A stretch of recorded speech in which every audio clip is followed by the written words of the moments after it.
Assalamualaikum warahmatullahi wabarakatuh. Selamat pagi. Jadi pagi hari ini kita ada di Kota Siak. Jadi Kota Siak ini salah satu kota yang ada di Provinsi Riau, dan di depan ini ada beberapa cara bercocok tanam, cara budidaya, yaitu tanaman campuran, kebun campuran. Jadi di depan ini kita bisa lihat ada tanaman singkong atau ubi kayu, kemudian ada pohon kelapa, ada pohon pinang. Ini di sebelah ini pohon pinang, ada pohon pisang, kemudian ada pohon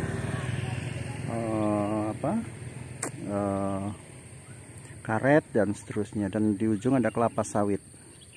Inilah cara bercocok tanam, bagaimana mengkombinasikan tanaman pertanian dengan tanaman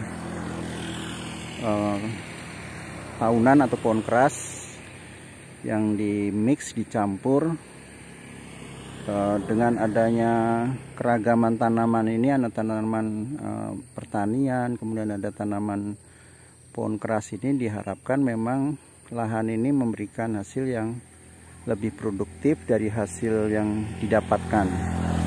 Jadi sebagai contoh, misalnya daun singkong yang di depan ini tentunya akan diambil bisa setiap hari untuk diambil daunnya untuk digunakan untuk sayur.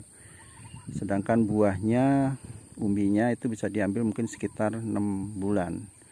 Demikian juga pohon pisang ini bisa diambil daunnya untuk bungkus dan sebagainya.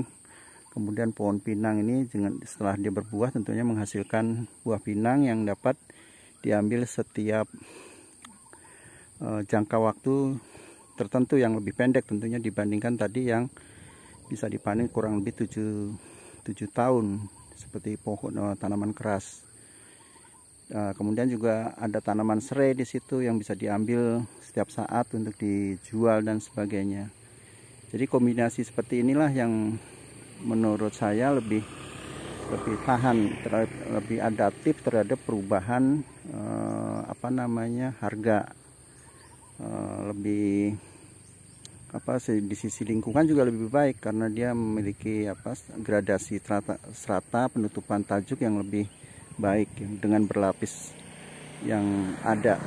Misalnya ada pohon di situ, kemudian di bawahnya ada tanaman pohon singkong, di bawahnya ada rumput, ada serai dan sebagainya. Ini tentunya akan menilaikan nilai tambah. Inilah konsep bercocok tanam yang diterapkan oleh sebagian besar rakyat Indonesia, yang mengkombinasikan antara tanaman pertanian yang bisa dipanen lebih pendek setiap hari, bahkan mungkin seminggu, dengan yang lama dipanen seperti jenis pohon-pohonan seperti karet dan seterusnya.